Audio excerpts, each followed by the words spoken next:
Welcome to footballgameplan.com, where football makes sense. I'm Memory Hunt, the czar of the playbook. Bring you our NFL Week 13 preview between the New England Patriots and the Miami Dolphins. Now let's take a look at some keys to victory for both teams, starting with the Patriots. When I look at the Patriots on offense, I look at Aaron Hernandez having an increased role this week versus the Miami Dolphins. This will be his second game back returning from injury, that ankle injury that sidelined him for a couple of weeks. So look for them to put him in multiple situations around the formation, giving those optimum looks for Tom Brady. Now, when you look at the Patriots receiving core, outside of Wes Welker and Brandon Lloyd, there really isn't the depth that you would see on normal teams, but they use their tailbacks better than anyone else in the National Football League. All guys, Danny Woodhead, Shane Vereen, Stephen Ridley, can catch the football out of the backfield and also line up in the slot and do damage on individual routes. So look for them to be multiple in their attack by getting the backs involved in the passing game. But let's go inside the lab and look at this Patriots defense to see how they could better communicate in the secondary versus the Dolphins passing game. The New England Patriots can play better pass defense versus the Miami Dolphins if they recognize coverage and read coverage on the run and effectively communicate to pass off these different routes. So let's show you right here. One of the things the Miami Dolphins love to do is go spread. They love to flex their tight end and have three wide receivers with the back in the backfield. And this is one of their basic routes. They love to bring two guys down the seam and have two in-breaking routes to effectively be your hot route. And they can also flatten out and run the flare out the backfield. But what they love to do is this route right here. They have two guys going down the seam, two in-breaking routes. So let's say if you're the corner on this side, you can ride this route. Let's say you call cover 3. You can ride this route until you see him breaking in, and now you effectively passing him off to the nickel guy who's riding this route until he sees the in-breaking route, and now he's going to roll underneath, and that way he takes away this route, and now you have the corner riding this seam route down the hash, taking some of the pressure off that free safety. Same rules apply here. You have the tight end going down the seam, backer's gonna buzz over and wall off underneath, so now you got effective coverage over top. This is where the action is. This is gonna be the guy that's gonna have the tough situation.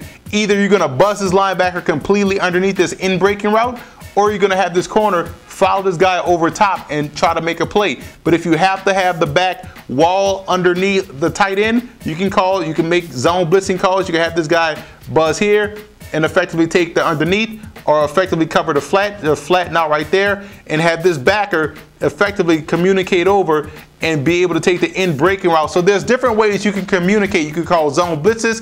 You can call different type of man coverages. You can banjo if you want. You can get creative with your coverages, but this is the basic route that the Dolphins love to run. They ran it to effectiveness against Seattle, and they will try to do that to get Ryan Tannehill in the groove with the quick passing and getting the football out of his hands quickly and try to take advantage of the coverage. But if you are able to communicate defensively, you should be in a great situation to make plays on the ball.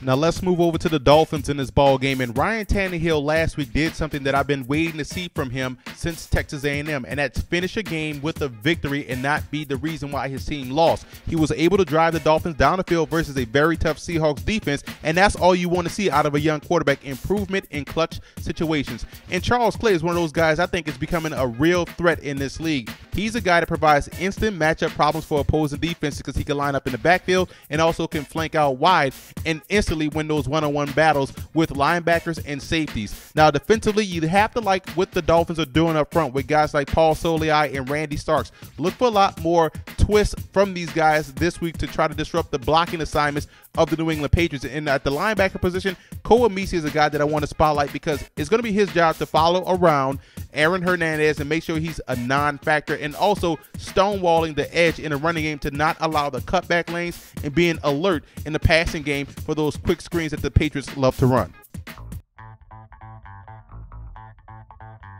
X factor for the Patriots will be the linebacking core, because if you look at the Dolphins and what they do well in the passing game, they attack the crossers, they attack the short to intermediate passing game, which falls squarely on the shoulders of the linebackers. And the offensive tackles of the Dolphins are the X factors, in my opinion. They have to make sure they keep Ryan Tannehill clean in the pocket. They are not playing their best football as of late. They got to get better in that aspect.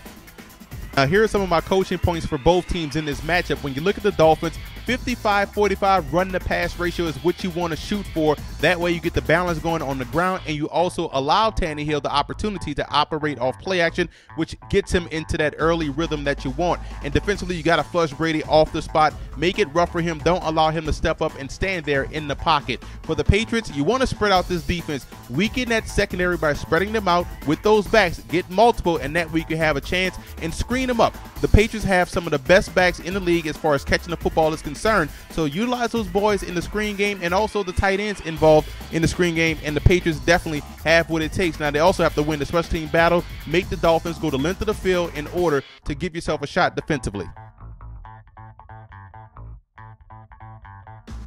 I like the Patriots in this ball game. When I look at their offense, I think they're going to be multiple. They're going to utilize their backs. They're going to utilize Aaron Hernandez in many different situations, and they will still find ways to get Wes Welker the football. And defensively, when you have Bill Belichick going against a rookie quarterback, you have to like that matchup. I think they're going to do a great job in confusing Ryan Tannehill into some bad decisions, and that's how they ultimately win the ball game. And I want to give a huge shout out to Patriot fan forums and Dolphin fan forums for always showing football game plan support.